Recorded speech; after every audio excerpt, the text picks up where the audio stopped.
सभी लोगों ने अपनी लाइफ में कभी ना कभी तो पेड़ कट किया ही होगा या उसे उखाड़ा होगा।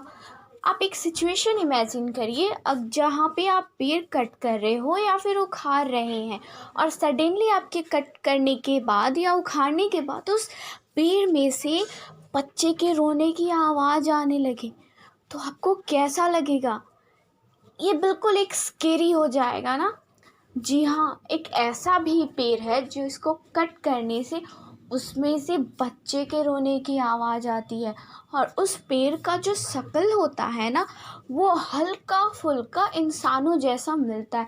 मतलब कि जब वो पेड़ कभी भी कटता है तो उसके अंदर से बच्चे की रोने की आवाज़ आती है। आप जानते हैं उसका नाम क्या है?